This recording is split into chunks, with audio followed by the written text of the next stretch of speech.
नमस्कार मित्रों। सर्वप्रथम गुरु पूर्णिमा की आपको बहुत बहुत शुभकामनाएं। और मेरा नाम रितेश नशीमे है, जिससे डी बिलापुर, नवी मुंबई में रहता हूँ।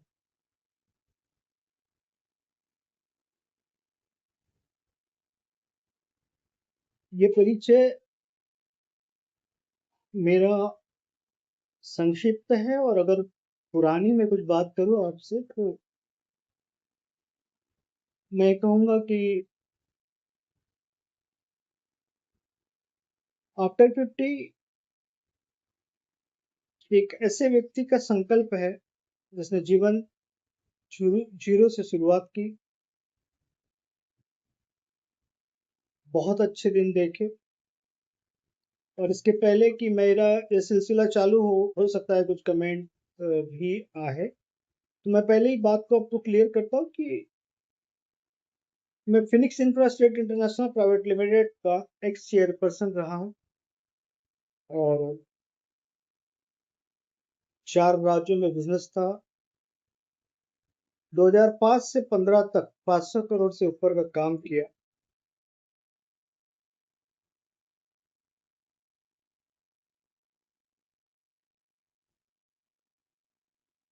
कुछ ऐसे हालात आए कि 50 साल के इस उम्र में वक्त ने मुझे फिर से सिरों पे लाके खड़ा कर दिया। But it's okay to be, ये जीवन है और हमको अपनी नई शुरुआत करनी है। मेरा पहला सपना मुझे याद आया आफ्टर 50, और ये कोइंसिडेंट है कि मेरे खुद के 50 साल इस मई में पूरे हुए।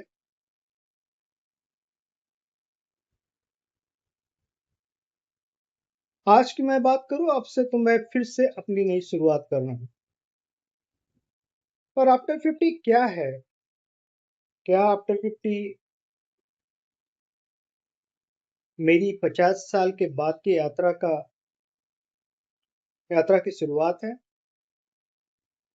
हाँ, शुरुआत है, पर इस सपने को जन्म लिए आज से 30 साल हो गए। जी हाँ। मेरा ये अक्सर मानना रहा कि दुर्घटनाएं जीवन में नए सपने को जन्म देती है। एक बड़ी दुर्घटना जिसने मुझे मेरी 20 साल की उम्र में हिला दिया था, वहां से इस सपने का जन्म हुआ। मुझे याद है, मैं इंजीनियरिंग कर रहा था और फर्स्ट ईयर में था। हम 4 भाई, तीनों भाई पढ़ रहे थे, और हम चारों स्ट्रगल कर रहे थे। पापा एक 56-57 साल की उम्र थी पापा की, टीचर थे पापा। अचानक एक न्यूज आई पेपर में कि महाराष्ट्र गवर्नमेंट रिटायरमेंट का समय 60 साल से 58 साल कर सकती है।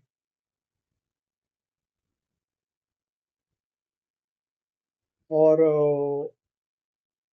चूंकि मैं पेपर पढ़ता नहीं था, पर पापा ने ये पेपर की न्यूज पढ़ी। पापा उस वक्त हमारे, उनके जो खास रिश्तेदार है उनके यहाँ पर थे, और जब वो पढ़ी तो पापा काफी चिंतित हो गए। वो चिंता इस बात की थी कि अगर ऐसा हो जाता है तो अगले 1 साल में ही मैं रिटायर्ड हो जाऊंगा, और ऐसा हो जाता है रिटायरमेंट के बाद, तो मेरे बच्चों के भविष्य का क्या हो। पापा ने, वो जो हमारे रिश्तेदार है खास, उनसे बात की। मुझे ये पता नहीं था, हाँ, ये बाद में पता चला। उनको कहा कि यार ऐसा है, ऐसी ऐसी न्यूज मैंने पढ़ी और चिंता में आ गया।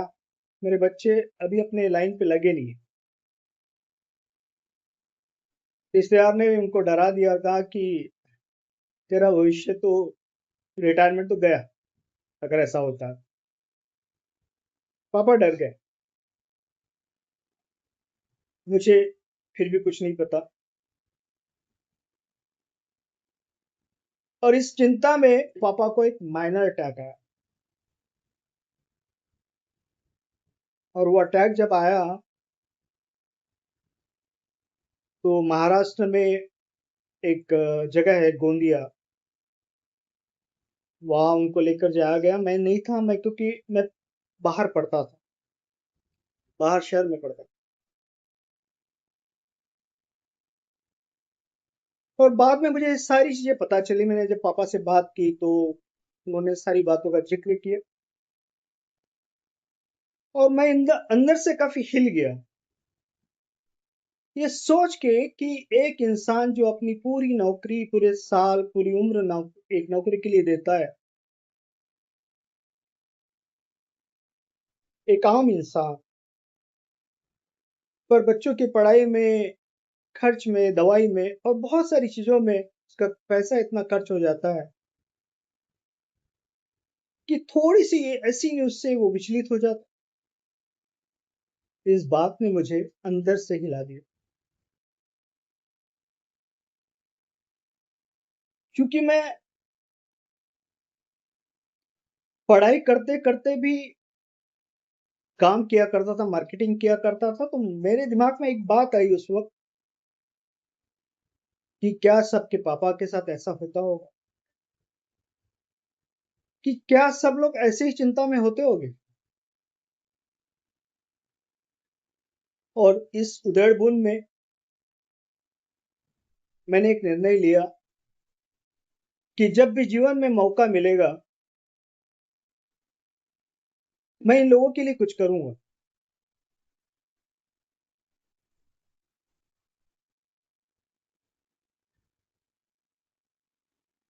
वक्त की दौड़ में जीते जीते, स्ट्रगल करते, लाइफ से लड़ते हुए, पता ही नहीं चला कि कब 50 साल पूरे हुए। ये सपना दिल के किसी कोने में बैठा हुआ था। और कहते हैं ना कि गॉड हैज अ प्लान। सपने का जन्म हो गया था, पर शायद उसका मुहूर्त अब आना बाकी था।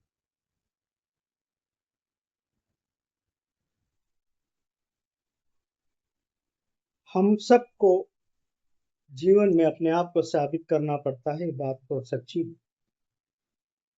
और आफ्टर 50 ये मेरे लिए भी अब एक चैलेंज है। वो चैलेंज, कहते हैं ना कि लोग कहते हैं स्वर्ण काल है ये, वाकई स्वर्ण काल। आफ्टर 50 क्या है? अगर आप बात करें, सपना तो आपने समझ लिया, लेकिन आफ्टर 50 है क्या? आफ्टर 50 मेरे 30 साल की मार्केटिंग, मेरे नॉलेज की जर्नी का एक बड़ा सा बनने वाला वृक्ष है। मैं चाहता हूं कि जो लोग 50 साल और 50 साल पूरे कर रहे हैं, वो भला ही कोई भी काम करते हो सकता है आज आप करोड़पति हो, आपको पता नहीं होता कि अगले टाइम क्या होने वाला है।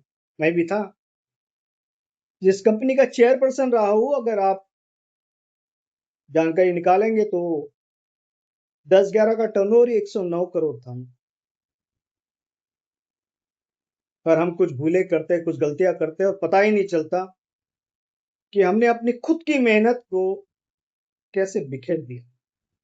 और ये वक्त है, वक्त है। वक्त आता इसलिए है कि जो किताबों से आप नहीं सीख सकते, वो जीवन से सीखते हैं हम। पर हमेशा एक बात रही, हर हालात में हमको जीना है,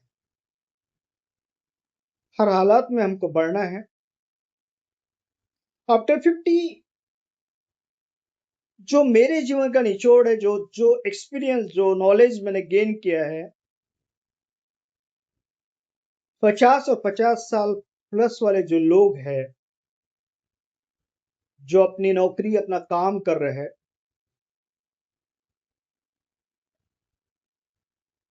उनको फाइनेंशियली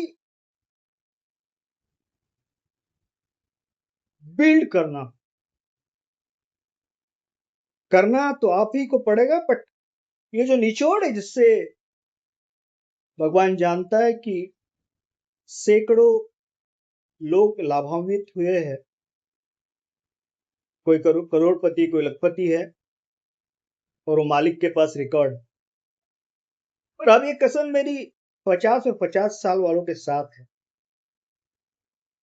क्योंकि मैं फिर शून्य हो गया हूं, और ये मेरी जिद है कि मुझे मेरे लिए और उस सपने के लिए काम करना। पर इन सब के पहले ये बहुत जरूरी है कि क्या आप तैयार हैं उसके लिए। अगले 90 दिन मैं इस सफर को मेरी खुद की सच्ची कहानियां, सच्ची घटनाएं, और दुनिया में 50 के बाद जिन लोगों ने बड़ी उपलब्धियों को हासिल किया है, उनकी सच्ची घटनाओं को लेकर रूबरू होऊंगा। आपको इस सफर में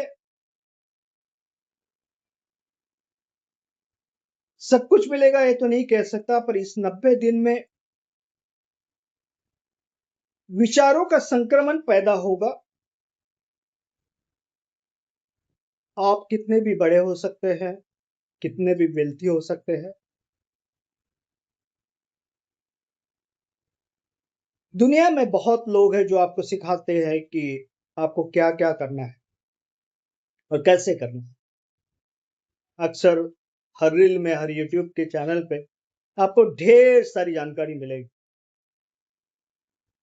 बट आपको बहुत कम लोग ये सिखाते हैं कि आपको जीवन में क्या नहीं करना। क्या नहीं करना है ये वही बता सकता है जिसने अपने जीवन के अंतराल में वर्ष से वर्ष चीजें देखी। मेरे सफर में मेरे साथ चलते वक्त मेरे किरदार का हर पहलू,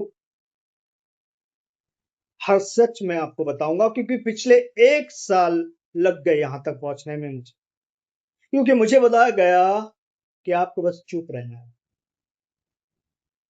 और चुप रहकर मैंने क्या पाया, पता है क्या पाया? 3.5 साल की जेल में 3 साल की फर्जी सजा। हाँ, फर्जी सजा। अगले एपिसोड, कुछ आने वाले समय के एपिसोड में मैं बताऊंगा उस प्रूफ के साथ कि फर्जी सजा क्या है। जब चुप रह के गलत जब जीतता है और बार बार जीतता है, तो उसको यही लगता है कि वही जीतता चलेगा। चुप रह के इंसान को सचमुच कुछ हासिल नहीं होता है, ये मैंने अपने जीवन से समझा। इतनी यातना, इतनी तकलीफ सहने के बाद, 3.5 साल जेल में रहने के बाद, पिछले 1 साल में यही सिर्फ डर से निकला हूं मैं कि क्या बोलूं, किससे बोलूं। पर क्या होगा? भारत एक लोकशाही प्रधान देश है, और गली कुचे का कोई भी आदमी आकर के जब बात कर लेता है, तो हम अपना सच क्यों नहीं बताते? बस यहां तक पहुंचने में मुझे 1 साल लगा। डर उसको होता है जिसके पास हारने के लिए कुछ बचा हो।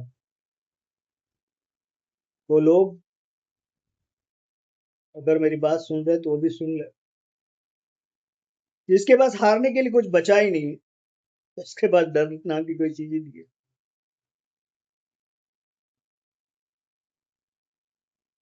जिसके पास हारने के लिए कुछ ना बचा हो, उसके पास सिर्फ जीतने के लिए सब कुछ होता है। और जब आप अपने आप को 100% मालिक को सौंप देते हो ना, तो रहा सा ये डर खत्म हो गया। अंत में एक बात कहूंगा